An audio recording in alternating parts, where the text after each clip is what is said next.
প্রশাসনের আশ্বাসে ৭ দিনের জন্য শাটডাউন কর্মসূচি স্থগিত করেছে রাজশাহী বিশ্ববিদ্যালয়ের শিক্ষক কর্মকর্তা কর্মচারীরা। দুপুর ১২টার দিকে ফিরে যান তারা। নামাজ ও খাবার বিরতির পর কাজ শুরু করেন। এর আগে শিক্ষক লাঞ্ছনাকারী শিক্ষার্থীদের শাস্তির দাবিতে শহীদ বুদ্ধিজীবী চত্বরের সামনে অবস্থান নেন কর্মকর্তা কর্মচারী ও শিক্ষকদের একটি অংশ। ক্লাস পরীক্ষা বন্ধ থাকায় বেশিরভাগ শিক্ষার্থী হল ও মেস ছেড়ে গিয়েছে। এতে ফাঁকা হয়ে গেছে পুরো ক্যাম্পাস। অন্যদিকে বিশ্ববিদ্যালয়ের অচল অবস্থা নিরসনের দাবিতে গ্রন্থাগারের সামনে মানববন্ধন করে ইসলামী ছাত্র শিবির। হিরন আরও মিনারেল ওয়াটার মাত্র ৫০ পয়সায় প্রতি লিটার।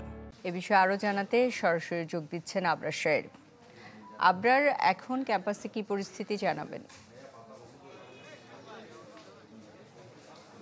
আসলে শুক্রবারের পর থেকেই মূলত অচল হয়ে পড়েছে ক্যাম্পাস এবং এই যে শাটডাউনের কর্মসূচি আজকে চতুর্থ দিনের মতো গড়িয়েছে এবং একটা থেকে কর্মকর্তা কর্মচারীরা তারা কাজে ফেরার ঘোষণা দিলেও আসলে শিক্ষকদের একটি অংশ যারা জাতীয়তাবাদী শিক্ষক ফোরাম তারা বলছেন যে তারা কর্মকর্তা কর্মচারীদের সাথে একমত নয়। এর ফলে কিছু দ্বিধা বিভক্তি তৈরি হয়েছে। যারা প্রশাসনের কর্মকর্তা রয়েছেন উপাচার্য ফরিদ উদ্দিন আমাদেরকে বলছেন যে অধিকাংশ শিক্ষকই কাজে যেতে ইচ্ছুক এবং তারা কাজে গেছেন। জাতীয়তাবাদী শিক্ষক ফোরামের একটি অংশ তারা আসলে এখনো কাজে যোগ দেননি, তারা কমপ্লিট শাটডাউনেই আছেন এবং তারা বিচার না হওয়া পর্যন্ত কাজে ফিরতে চান না। তো যারা এখন পর্যন্ত কাজে গেছেন তাদের মধ্যে সবচেয়ে বড় অংশ যেটি সেটি হলো কর্মকর্তা এবং কর্মচারী, এবং তারা কিন্তু একটা আলটিমেটাম দিয়েছে ৭ কার্য দিবসের মধ্যে এই বিচার এবং তাদের যে প্রাতিষ্ঠানিক সুবিধা এটি বহাল না করলে তারা আবারও কঠোর কর্মসূচি দেবে। মানে হিসেব করলে বোঝা যায় অক্টোবরের ৯ তারিখ পর্যন্ত আসলে এই আলটিমেটামটা দেয়া আছে, পূজার ছুটির পর পর্যন্ত। কিন্তু নির্বাচন আবার ধরা হয়েছে, ডাকসু নির্বাচন ধরা হয়েছে ১৬ তারিখে।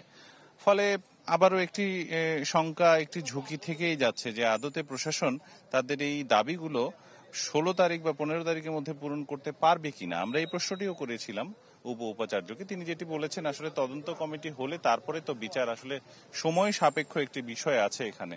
এবং সব মিলিয়ে যারা আন্দোলন করছেন তারা কিন্তু এই তদন্ত কমিটির কোনো তদন্ত রিপোর্টকে আসলে আর গ্রাহ্য করতে চাইছেন না, তারা সরাসরি বিচার চান। ফলে একটা অচল অবস্থা, যে নিরসন সংকট কাটার যে একটা পরিস্থিতি তৈরি হয়েছিল সেটি কিন্তু লেগেই থাকছে যে আদতে পূজার পরে কি হবে।